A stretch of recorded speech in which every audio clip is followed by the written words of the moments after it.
you're a mom who wants community, desires deeper relationships, and honestly just longs for a village to raise your kids with, but feels stuck when it comes to friendships, this video is for you. I've been there, and I want to tell you what changed everything for me.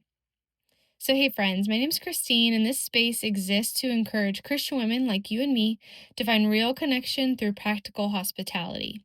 My hope is that you'll feel less alone, more confident opening your home and heart, and reminded that God uses our simple, faithful yeses to build meaningful community. If you've ever thought, I want community, but I wouldn't even know where to start, I want you to keep watching. I'll walk you through 6 easy, realistic steps to begin hosting without overthinking it. No fancy house, no big plans, just a simple place to start. While we chat today, I'll be making my family's favorite Friday night pizza. I will leave the recipe in the description box below. If you gain any value from this video, I'd love for you to subscribe. So, when I was a young mom, I was lonely. Not just the I need adult conversation lonely, but deeply lonely. I craved real friendship. The kind of friendship where I'm known and loved for all that I am, the good and the faults, the kind where people walk through life with me. And here was the confusing part. I had friends. I wasn't isolated. I had friends in my life. I chatted with people at church. I joined play dates at the park. But still, something was missing. And I actually remember sitting there in that tension and thinking, why do I feel this way if I'm surrounded by people? Looking back, I do realize that something was hard but important. During that season, I was looking inward. I was focused on what I lacked instead of how I could love others well. And that's when it clicked. I wanted deep friendship, but I hadn't yet become the kind of friend that I was hoping to find. So I prayed. I reflected, and everything kept pointing me back to one simple idea: hospitality. Not fancy hospitality, though. Not Pinterest perfect hospitality, just opening my home and sharing ordinary life. So during this season, God put something on my heart to try something new. I wanted a reason to get women together regularly. I loved reading, still do, and discussing recent reads with other friends. And so I figured I'd combine these. I started simply by inviting a few women to my home for a book club. Let me tell you, I was terrified. I texted a few friends from church and hoped for the best. I was praying that through this gathering, friendships would be formed and relationships would deepen. But I'll be honest, I had lies in my head that it wasn't going to go well. The first was very superficial. It was that our home wasn't pretty enough and that I wouldn't be a good hostess. Our house was tiny, barely 1,100 square feet. The floors were outdated, and I could list 100 reasons why my home wasn't quote unquote hosting material. I was convinced people would come once, judge everything, and never come back. But newsflash, it's not what happened because people weren't there for my decor. They were there for connection, for conversation, and yes, probably for the food. Starting with a book club may not sound simple, but it really wasn't difficult. I believe we started with a book by Jen Wilkin called In His Image, and for each chapter, there's a list of questions. So I wasn't having to come up with questions every single time we met, and we met once a month. But instead, the questions were already prepared for me, and we could easily discuss our thoughts based off the reading. So really, in order to come, you had to read one chapter a month in order to stay, up to date and in tune with what it was that we'd be discussing that evening. So really relatively achievable. Over time, that book club became more than a book club. It was a lifeline for many of us during that season. We walked through weddings, infertility, postpartum struggles, depression, toddler life, you name it. Month after month, those women showed up. And without even realizing it, they healed a part of my heart just by being present and being genuine. God met me in that space in a way I desperately needed. This is when I realized that Christian community can be unpressured and genuine. What that season taught me is something I want every mom to hear. It was never about how I hosted. It was about that I finally did it. All the lies I told myself that my house wasn't good enough, that I wasn't a good hostess, that things had to look or be a certain way, those were just simply not true. My only job was to create a warm and welcoming space. God brought the people. Over the years, we've hosted in small homes, bigger homes with a few people, and with 50 plus people. And what I've learned is this: no matter what the situation is, no matter the gathering, no matter the place that you host in, people don't need perfection. They just need permission to come as they are and to belong to something. So if you've waited until things feel ready, you'll never be fully ready because we just naturally set our standards and expectations for ourselves too high. My hope is that hearing my story will be your nudge to just go for it. You're already enough. Your home is already enough. And the community you're praying for might start with a simple invitation. In my free downloadable workbook, I've actually included several sample invitations for various small gatherings so that you can easily send via text message. Sometimes formulating the right words can even be a roadblock, so I've done this part for you.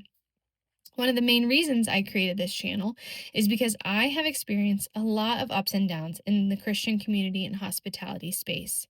And I hope to give you tips and direction in many of these areas so that you can have the guidance I didn't get and learned through trial and error. While some of that is a natural part of life, I truly believe the resources I will share here and in my free download can help shorten that path and move you more quickly toward building the community you're longing for. I've made plenty of mistakes and had some amazing moments of growth as well. My goal with this process is to simplify hospitality so it feels doable, not overwhelming. You do not have to become the hosting friend overnight. You just have to take the next small, faithful step. So, these next 6 steps, or this process that I'm about to outline, is designed to remove pressure, offer clarity, and gently move you toward opening your heart and home in ways that fit your real life. Step 1: I want you to start smaller than you think. Hospitality doesn't begin with a full house or a long guest list. In fact, some of the most meaningful gatherings happen when we invite just 2 to 4 women into our space. Starting small allows us to breathe, stay present, and truly connect rather than feeling pulled in too many directions. A simple coffee date or dessert after dinner is more than enough. Short, uncomplicated gatherings are often easier to say yes to for you and your guests. You don't need hours of conversation or a perfectly planned evening. Small gatherings create room for deeper conversations, fewer distractions, and a sense of safety that larger groups sometimes lack. When you start small, you give yourself permission to begin exactly where you are. The second thing I want you to remember is to choose one simple reason to gather. You don't need an elaborate plan or a themed event to invite people into your home. Choosing one clear, simple purpose for gathering helps everyone know what to expect and helps you feel more confident extending the invitation. This might look like reading one chapter of a book together, like I did, or hosting a monthly coffee night, combining a play date with lunch, gathering for prayer, inviting friends over for soup or for dessert. The purpose does not need to be impressive. It just needs to be clear. A simple reason gives people something to say yes to and removes the awkwardness of feeling like you need a perfect excuse to invite others into your life. Plus, people get to know a little bit about you by the reason you chose for the gathering. The third step is to lower the standard on your home. This is so important, and it's often where many women get stuck. Your home does not need matching furniture, take it from me, stylish decor, or a perfectly designed layout to be a place of hospitality. Those things are not prerequisites for meaningful connection. What your home does need is a few places to sit, a willingness for you to just open the door, and a heart that is ready to welcome others as they are. People rarely remember what your home looked like, but they always remember how they felt inside it. When you lower the standard of perfection, you make room for authenticity, warmth, and real connection to grow. The fourth thing to remember is to feed people simply. So, food doesn't need to be impressive or homemade to be meaningful. Store-bought options are more than acceptable, and simple meals often relieve pressure for everyone involved. One main dish and one side is enough, but also heavy appetizers can be an easy, low stress option as well. Sometimes I've actually asked others to bring something, which not only lightens the load, but helps guests feel included and invested.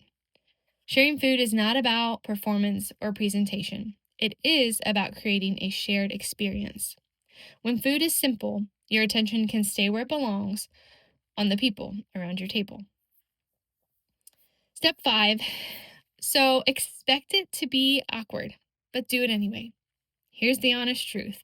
The first gathering might feel awkward, and that does not mean you failed. Awkward moments are often a sign that something new is being built. People are getting to know one another, find their footing, and learning how to exist together in a shared space. Community is not created through one perfect night. It is built through consistency. So showing up again matters more than getting it right the first time. When you allow awkwardness without quitting, you make space for trust, familiarity, and connection to develop over time. Step 6, remember to let God do the rest. So, this may be the most freeing step of all. You are not responsible for how everyone connects, who becomes close, or whether the gathering feels successful. Your role is not meant to manage outcomes, it is simply to be obedient and open. People will naturally connect if they are also desiring fellowship and community. So, the depth and connection among the women doesn't rest solely on your shoulders. Trust me, if you are willing to take the initial step of providing space and initiating the gatherings, connection will inevitably happen. Stay honest and remain genuine. There's nothing more desirable than authenticity in community. If this is something God has placed on your heart, then your yes is enough.